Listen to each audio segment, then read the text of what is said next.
ಕೆಂಡ ಸಂಪಿಗೆ ನಮ್ಮ ಕೆಂಡ ಸಂಪಿಗೆ. 12 ಗಂಟೆ ಅಷ್ಟೊತ್ತಿಗೆ ಬರ್ತೀನಿ ಅಂತ ಹೇಳಿದ್ಲು. ಆಗ್ಲೇ 11 ಗಂಟೆ ಆಗೋಯ್ತು. ಒಂದ್ಸಲ ಕಾಲ್ ಮಾಡಿ ಕೇಳು ಬರ್ತಾರಾ ಇಲ್ವಾ ಅಂತ.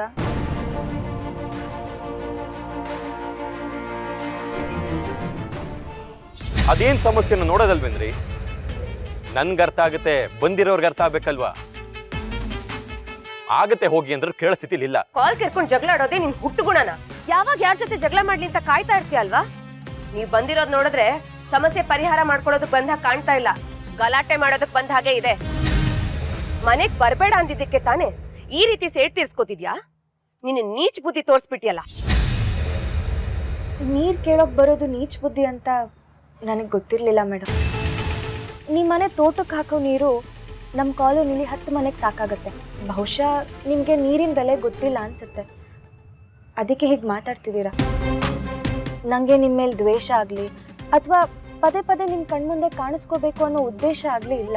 ನಮ್ಮ ಹತ್ರ ಓಟ್ ಹಾಕ್ಸ್ಕೊಂಡು ಗೆದ್ದೋರು ನಮ್ಮ ಸಮಸ್ಯೆನೂ ಕೇಳಬೇಕಲ್ವಾ, ಅದಕ್ಕೆ ಹೇಳ್ಕೊಳ್ಳೋಣ ಅಂತ ಬಂದಿದ್ದೀವಿ. ಏಯ್, ಇದು ನನ್ನ ಮನೆ, ನೀನ್ ಕೂತಿರೋದು ನನ್ ಮನೆ ಬಾಗ್ಲಲ್ಲಿ. ಹೀಗೆ ದಾರಿಗೆ ಅಡ್ಡ ಕೂತ್ಕೊಂಡ್ರೆ ಬೇರೆಯವ್ರು ಹೇಗ್ ಕೆಲಸ ಮಾಡೋದಕ್ಕಾಗತ್ತೆ, ಹೇಗ್ ಓಡಾಡೋದಕ್ಕಾಗತ್ತೆ? ಅದಕ್ಕೆ ಇದನ್ನ ನಾನ್ ನೋಡ್ಕೋತೀನಿ. ಯಾರನ್ನ ಎಲ್ಲಿಡ್ಬೇಕೋ ಅಲ್ಲೇ ಇಡ್ಬೇಕು. ಅವಶ್ಯಕತೆಗಿಂತ ಹೆಚ್ಚು ಮರ್ಯಾದೆ ಕೊಟ್ರೆ ತಲೆ ಮೇಲೆ ಬಂದು ಕೂತ್ಕೋತಾರೆ. ಅದಕ್ಕೆ ಪ್ಲೀಸ್, ಇವರೆಲ್ಲ ನಮ್ ಕಾಲನಿ ಜನ. ಏನೋ ಸಮಸ್ಯೆ ಇದೆ, ಅದನ್ನ ಹೇಳ್ಕೊಳ್ಳೋದಕ್ಕೆ ಬಂದಿದ್ದಾರೆ, ಅದ್ರಲ್ಲಿ ತಪ್ಪೇನಿಲ್ಲ. ಸಮಸ್ಯೆ ಇದ್ರೆ ಅದನ್ನ ಸರಿಯಾದ ರೀತಿ ಪರಿಹರಿಸ್ಕೋಬೇಕು. ಈ ತರ ಇನ್ನೊಬ್ರಿಗೆ ತೊಂದರೆ ಕೊಟ್ಟಲ್ಲ. ಇವಳ ವಿಷಯನೇ ತಗೋ. ಮೊನ್ನೆ ಯಾವ್ದೋ ಒಂದು ಹುಡುಗಿಗೆ ತೊಂದರೆ ಆಯ್ತು ಅಂತ ನ್ಯಾಯ ಕೊಡ್ಸೋಳ್ತಾರ ಬಂದು ಏನೇನೋ ಮಾತಾಡಿದ್ಲು. ಈಗ ನಮಗ್ ತೊಂದರೆ ಕೊಡ್ಬಾರ್ದು, ಈ ತರ ದಾರಿಗೆ ಅಡ್ಡ ಕೂತ್ಕೋಬಾರ್ದು ಅನ್ನೋದು ಗೊತ್ತಾಗಲ್ವಾ? ಕ್ಷಮಿಸಿ ಮೇಡಮ್, ನಾವಿಲ್ಲಿ ತೊಂದರೆ ಕೊಡೋದಕ್ಕೆ ಬಂದಿಲ್ಲ. ನೀವು ಹೋಗೋದಕ್ಕೆ ನಾವು ಅಡ್ಡವಾಗಿದ್ರೆ ನಾವೆಲ್ಲರೂ ಎದ್ದೇಳ್ತೀವಿ. ಎಲ್ಲರೂ ಎದ್ದೇಳಿ, ಅವ್ರು ಹೋಗ್ಬೇಕಂತ.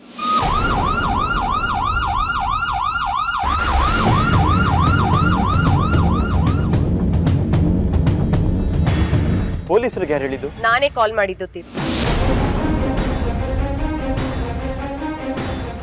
ಜಾಗ ಬಿಡಿ.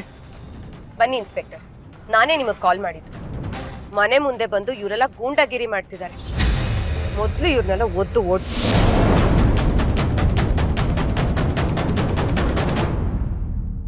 ಅವಾಗ್ಲಿಂದ ನೋಡ್ತಿದೀವಿ, ನಮ್ಮನ್ನ ಭಿಕ್ಷುಕರು, ಗುಂಡಗಳು, ನೀಚರು ಅಂತ ಎಲ್ಲ ಮಾತಾಡ್ತಾ ಇದೀರಾ.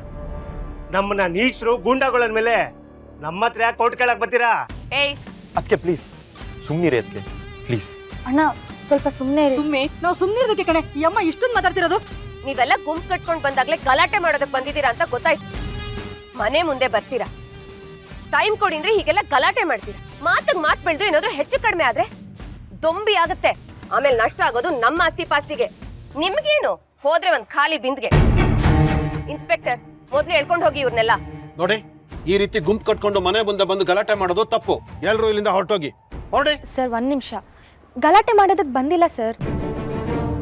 ಕೌನ್ಸಿಲರ್ ಸರ್ ಕೂಡ ನಮ್ಮ ಸಮಸ್ಯೆನ ಪರಿಹಾರ ಮಾಡ್ಕೊಡ್ತೀವಿ ಅಂತಾನೆ ಹೇಳಿರೋದು. ಇವ್ರಿಗೆ ಯಾವ ತೊಂದ್ರೆನೂ ಕೊಡ್ತಿಲ್ಲ ಸರ್. ಏನು ತೊಂದ್ರೆ ಕೊಟ್ಟಿಲ್ವಾ? ನಾನು ಇಷ್ಟೊತ್ತಿಗೆ ಆಫೀಸಲ್ಲಿ ಇರ್ಬೇಕಿತ್ತು, ಇನ್ನೂ ಇಲ್ಲೇ ಇದ್ದೀನಿ. ನಾನು 1 ಗಂಟೆಗೆ ಎಷ್ಟು ದುಡಿತೀನಿ ಅಂತ ಗೊತ್ತಾ? ನನ್ನ 1 ಗಂಟೆ ವೇಸ್ಟ್ ಆದ್ರೆ ಎಷ್ಟು ಲಾಸ್ ಆಗುತ್ತೆ ಅನ್ನೋದು ಗೊತ್ತಾ ನಿನ್ಗೆ? ಸಾಕ್ ನಿಲ್ಸಿ ಪ್ಲೀಸ್. ಸಮಾಧಾನ ಮಾಡ್ಕೊಳ್ಳಿ. 1 ನಿಮಿಷ. ಇನ್ಸ್ಪೆಕ್ಟರ್, ಈ ಸಮಸ್ಯೆನ ನಾನು ಬಗೆಹರಿಸ್ಕೋತೀನಿ, ನೀವು ಹೊರಡಿ. ಸರ್, ತುಂಬ ಜನ ಇದ್ದಾರೆ, ಏನಾದರೂ ಗಲಾಟೆ ಆದರೆ ಪ್ರಾಬ್ಲಮ್ ಆಗುತ್ತೆ. ಸೆಕ್ಯೂರಿಟಿಗೋಸ್ಕರ ನಮ್ಮ ಕಾನ್ಸ್ಟೇಬಲ್ಸ್ನ ಇಲ್ಲೇ ಬಿಟ್ಟು ಹೋಗ್ಲಾ? ಸರ್, ಇದು ಮನೆ ಜಗಳ. ಮನೇಲಿ ಸಮಸ್ಯೆ ಆಗಿದೆ, ನಾವು ಮನೆಯವರೇ ಬಗೆಹರಿಸ್ಕೋತೀವಿ. ಇದಕ್ಕೆ ಪೊಲೀಸ್ ಪ್ರೊಟೆಕ್ಷನ್ ಬೇಕಾಗಿಲ್ಲ. ಇವರಿಂದಲೇ ನಾನು, ಇವರಿಲ್ಲ ಅಂದ್ರೆ ನಾನು ಏನೂ ಇಲ್ಲ. ನೀವು ಹೊರಡಿ. ಸರಿ ಸರ್, ನಾನು ಇಲ್ಲಿ ಬರ್ತೀನಿ. ಜಾಗ ಬಿಡಿಮ್ಮ, ಜಾಗ ಬಿಡಿ. ತೀರ್ಥ, ಅದಕ್ಕೆ ಅವ್ರು ನಿಮಗೆ ಜಾಗ ಬಿಡ್ತಾರೆ, ನೀವು ಹೋಗ್ಬೋದು. ಪ್ಲೀಸ್ ಅದಕ್ಕೆ ಪ್ಲೀಸ್.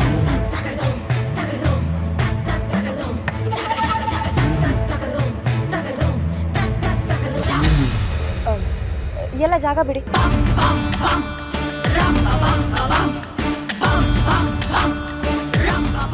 ನೀವ್ಯಾರೂ ಬೇಜಾರು ಮಾಡ್ಕೋಬೇಡಿ, ದಯವಿಟ್ಟು ಹೊರಡಿ. ಮತ್ತೆ ಹೀಗೆ ಹೇಳ್ತಿದ್ದೀನಿ ಅಂತ ದಯವಿಟ್ಟು ಬೇಜಾರು ಮಾಡ್ಕೋಬೇಡಿ ಸರ್. ನೀರು ಬಂದ್ಮೇಲೆ ಹೋಗ್ತೀವಿ ಸರ್.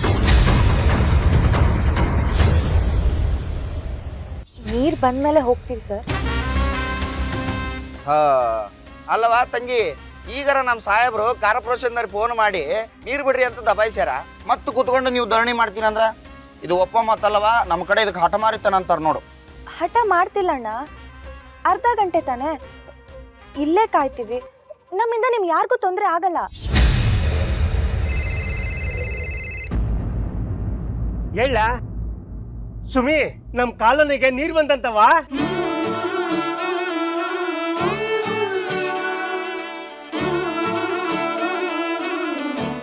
ಎಲ್ಲರೂ ಸ್ವಲ್ಪ ಸುಮ್ಮನಿರಿ.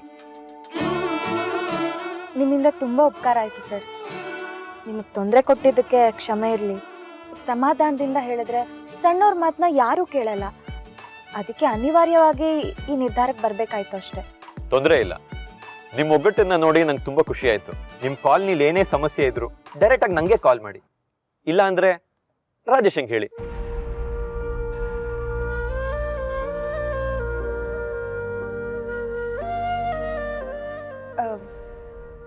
ಸರಿ ಸರ್, ನಾವಿನ್ ಹೋಗಿ ಬರ್ತೀವಿ.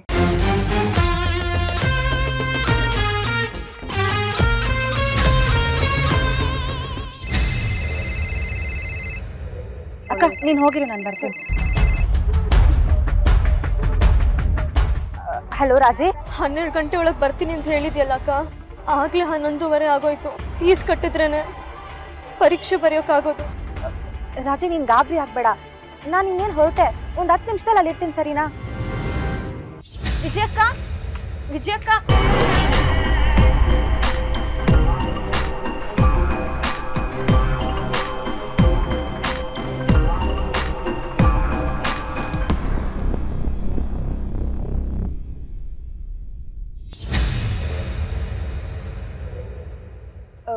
ವಿಜಯಕ್ಕ ಅಲ್ವಾ?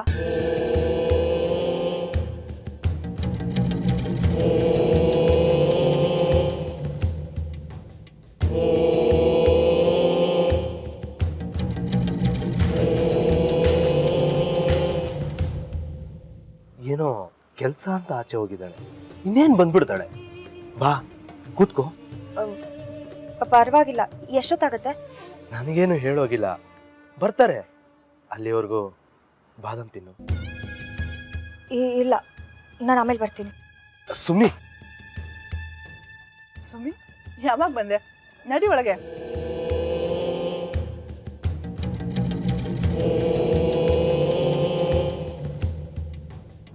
ಏನ್ ಸುಮ್ಮಿ, ಏನ್ ವಿಷಯ? ಅದೇ ಅಕ್ಕ, ಚೀಟಿ ಕೇಳಿದ್ರು ಅಂತ ಬಿಟ್ಕೊಟ್ಟೆ. ಆದ್ರೀಗ ರಾಜಿ ಕಾಲೇಜ್ ಫೀಸ್ ಕಟ್ಟಕ್ಕೆ ದುಡ್ಡಿಲ್ಲ.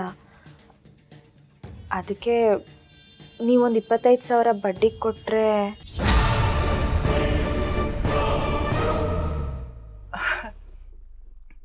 ಏನಮ್ಮ ಸುಮ್ಮಿ, ನಿನಗೆ ಕಷ್ಟ ಇದೆ, ಬೇರೆಯವರು ಸಹಾಯ ಮಾಡೋದಕ್ಕೆ ಹೊರಟಿದ್ಯಾ?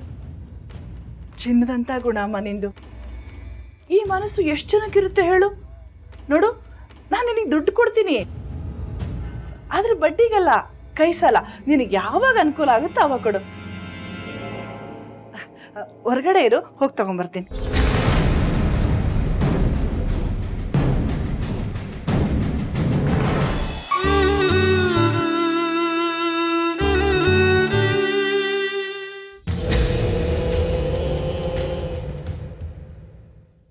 ಸುಮಿ ತಗೋ, ಸರಿಯಾಗಿದ್ಯಾ ಅಂತ ಎಣಿಸ್ಕೊ. ಸರಿಯಾಗೇ ಇರುತ್ತೆ ಬಿಡಕ್ಕ, ತುಂಬ ಸಹಾಯ ಆಯಿತು. ನಾನಿನ್ನು ಹೊರಡ್ತೀನಿ. ರಾಜಿ ಕಾಯ್ತಾ ಇರ್ತಾಳೆ, ಪರೀಕ್ಷೆ ಬೇರೆ ಇದೆ ಅಂತ ಹೇಳ್ತಾ ಇದ್ಲು. ಆತಾತು, ಅದಕ್ಕೆ ಯಾಕೆ ಅವಸರ ಮಾಡ್ತೀಯಾ? ಬೇಕಾದ್ರೆ ನಮ್ಮ ಕಾಶಿನ ಕಾಲೇಜ್ ತನಕ ಬಿಟ್ಬಿಡ್ತಾನೆ. ಕಾಶಿ ಅಕ್ಕ ಇಲ್ಲ ಬೇಡ, ನಾನು ಆಟೋದಲ್ಲಿ ಹೋಗ್ತೀನಿ. ಬರ್ತೀನಕ್ಕ.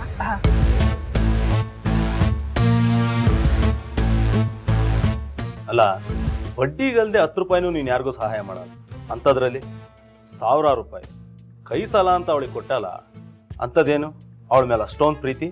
ಹೌದಪ್ಪ ಮಹಾರಾಜ, ಎಲ್ಲ ನಿನ್ಗೋಸ್ಕರನಯ್ಯ. ನಿನ್ ಕತೆಗಳು ನಮ್ ಕೇರೆಗೆ ಎಲ್ಲರಿಗೂ ಗೊತ್ತು. ನಿನ್ಗ್ಯಾರು ಹೆಣ್ ಕೊಟ್ಟಾರು?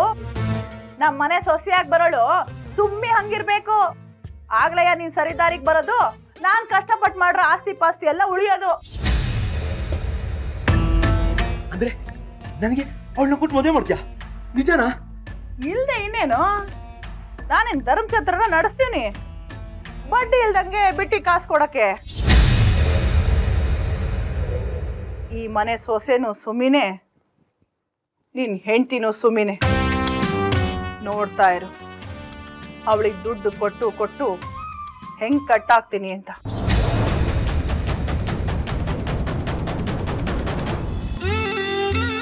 ಅಕ್ಕ ನನ್ನನ್ನು ಮರೆಯೋದಕ್ಕೆ ಸಾಧ್ಯನೇ ಇಲ್ಲ. ಹಣ ಹೊಂದಿಸೋದಕ್ಕೆ ಪ್ರಯತ್ನ ಪಟ್ಟಿರ್ತಾಳೆ. ಒಂದೇ ಸಾರಿ 1000 ರೂಪಾಯಿ ಅರೇಂಜ್ ಮಾಡು ಅಂದರೆ ಹೇಗಾಗುತ್ತೆ? ಇವತ್ತು ನನ್ನ ಮಕ್ಕಳು ಓ ಖುಷಿ ಆಗ್ಬಿಡ್ತವೆ. ಭಾಳ ದಿನದ ಮೇಲೆ ಅಪ್ಪನ ಕೈ ರುಚಿ ನೋಡ್ತಾವಲ್ಲ, ಅದಕ್ಕೆ. ಪಾಪ ಒಂದು ಮಗ ಕಷ್ಟಪಟ್ಟು ಓದ್ತಿದ್ದೆ, ಇನ್ನೊಂದು ಕಷ್ಟಪಟ್ಟು ದುಡಿತಿದ್ದೆ. ಮೊದಲು ಸುಮ್ಮನೆ ಕೊಟ್ಬಿಟ್ಟು ಆಮೇಲೆ ರಾಜಿ ಕಾಲೆತ್ತೋಕೆ ಹೋಗೋಣ. ರಾಮಯ್ಯ, ಓ ವಿಜಯಮ್ಮ ಬಂದೆ. ಓ ಏನು ವಿಜಯಮ್ಮ ಮನೆ ಗಂಟೆ ಬಂದ್ಬಿಟ್ಟಿದ್ದೀರಿ? ಓ ಸುಮ್ಮಿ ನೋಡಕ್ ಬಂದ್ರೇನೋ?